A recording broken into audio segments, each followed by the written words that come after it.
So, this is the longest na nag-train ako. So before, when I train, I just train for 3 weeks, 1 month to 3 weeks na gano'n. So, for this fight, I trained for like a month and a half. Ever since na-confirm na I have a fight for URCC, I trained right away. And then what I did was, I'm from Bulacan kasi, so what I did was, tumira muna ako sa gym. Tumira muna ako dito sa Manila, sa gym namin mismo, to prepare for this fight para hindi na ako napapagod na pabalik-balik. What I do before kasi is, nagtitrain lang ako sa Subsport for 3 days. Monday, Wednesday, Friday. For this one, I stayed there para everyday nandun ako. So, training naman, it went well. Like, I trained 3 times a day, morning, waking up 6 a.m. to jog, then do some mitts, pad works. Come 2 p.m., we do our fighters training in submission sports. Then paggabi, nagkakaroon ako ng mga calisthenic training with my personal trainer. We have a trainer there in our gym. I stayed there for 1.5 months. Wow. Yes. Medyo sacrifice yung init sa gym kasi namin walang ventilation. Plus, napapalibutan kami ng mga bars. So medyo wala talagang ventilation na pumapasok sa gym. Pero okay lang naman, the sacrifice was worth it. Ang nagkaroon lang ako ng problema, dun sa mga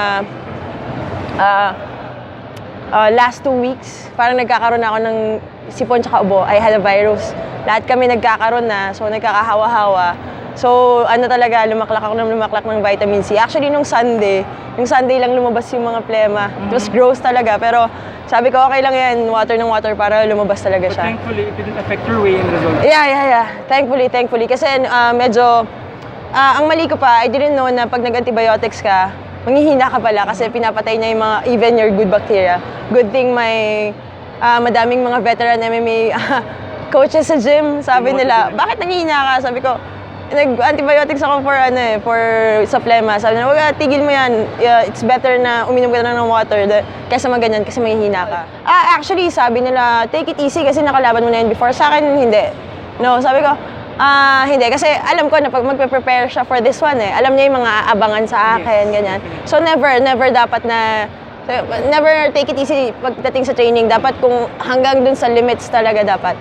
We have talked to Miss Gina Inyong before, Yes. up in Baguio. She gave high regards Talaga, nice. of you. Since while we talked about women's MMA, Yes. konti lang, how did you feel? Mentioned na Sobrang grateful and kay Gina kasi syempre nagsistart pa lang talaga ako ng MMA when I was 18.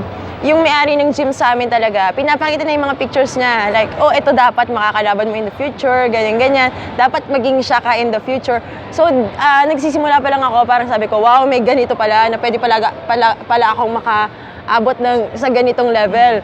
So, ang pinakamagandang nangyari doon was, I met her in person. Mas nabuhay yung ko na parang, oy, ito talaga yung gusto kong gawin. Dahil you have someone to look up to yes. Siguro expect nila, hindi naman ako mag-back out with striking With their last fight kasi ni Jen, I saw some write-ups na parang sabi nila, binubugbog daw ako sa striking. Okay.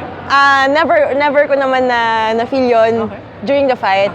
Maybe they don't appreciate grappling or wrestling or jiu-jitsu kasi the fight went more on the ground So while I was sa triangle, naka-triangle ako sa kanya, sumusuntok siya. So mas dangerous sa kanya than sa akin kasi nasa submitting position ako Siguro they don't appreciate that.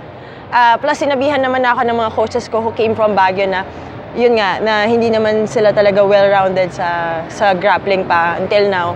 So sabi ko, baka nga ganun yung tingin nila. That's why na-feel nila na medyo advantage yung striking. But no, definitely not.